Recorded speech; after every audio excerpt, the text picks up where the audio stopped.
পঞ্চপাণ্ডব যা ধর্মরাজ যুধিষ্ঠির জঙ্গলে জঙ্গলে ঘুরলেন, কিন্তু ধর্মকে বাদ দিয়েছিলেন। দুর্যোধন ঠকিয়ে বড়লোক হলো, কিন্তু ধর্মরাজ যুধিষ্ঠির ধর্মকে বাদ দেয়, ধর্মকে ধরেছিল, কিন্তু অবশেষে জয়টা হলো ধর্মরাজ যুধিষ্ঠিরের। দুর্যোধন এই জগতে থাকলো না, অবশেষে মোটরটা চললো কার মাথায়?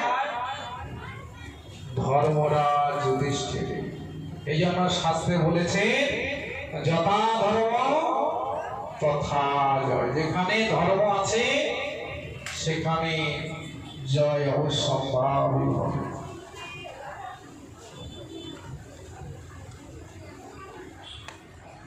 বৃন্দাবনে সোনার তাল গাছ ছিল, এই সোনার তাল গাছটা কে দান করেছিলেন? জমিদার জগৎ সেন। এই জগৎ সেন জমিদার বলে খ্যাতি ছিলেন, সবাই তাকে জমিদার বলতো, কিন্তু তার সন্তানাদি কোনো ছিল না। কিন্তু তার মা ওই রাধা মাধবের কাছে গিয়ে প্রার্থনা করেছিল, হে রাধা মাধব, আমার ছেলে, তা আমি তোমাকে একটা সোনার তাল গাছ দান করব। বৃন্দাবনে গিয়ে দিয়েছেন সোনার তাল গাছ, দেখছেন? সেই সোনার তাল গাছ দান করেছিলেন কে?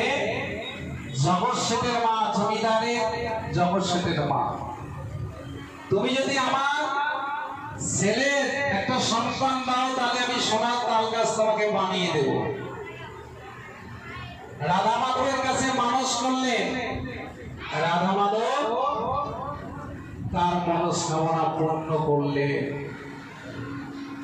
তার ছেলের বউয়ের একটা সুন্দর সন্তান হইল। সেই সন্তানটি দিনে দিনে, এই জন্য রাধা মাধব এই সন্তান দান করেছে।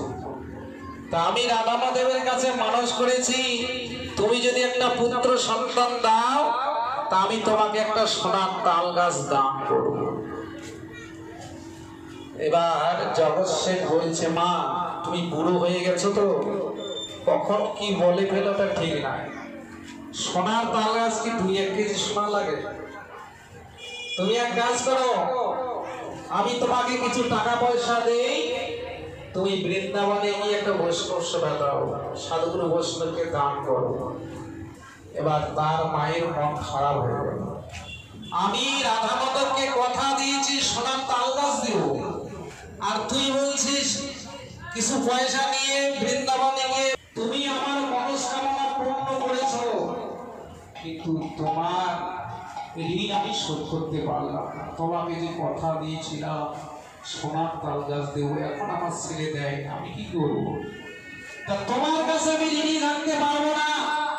তুমি যে ধন দিয়েছ সেটা তুমি ফিরিয়ে নাও। যেই তার মাই আমার ভুল হয়ে গেছে, এই যে ধন দান টাকা পয়সা সব তো তোমার। ঠিক আছে মা, যত সোনা লাগে তুমি নিয়ে গিয়ে সোনার তাল গাছ বানিয়ে দাও। এবার সেই জগৎ সেনের মা সোনার তাল গাছ বানিয়ে দিলেন। নামদার জমিদার,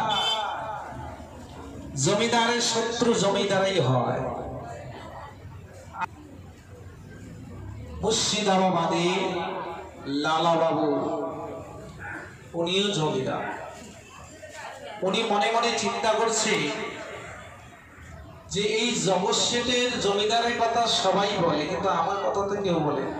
আমি তো একদম জমিদার, কিন্তু আমার কথা তো কেউ বলে না। আমি তো অনেক দান করেছি, আমারও তো অনেক টাকা আছে। তিনি এই জমিদার নামটি প্রচার করার জন্য দিদি রাত পরিশ্রম করছে এই জমিদার নামটা বাড়ানোর জন্য পরিশ্রম করছে। একদিন ওই লালা বাবু জগৎ শেঠের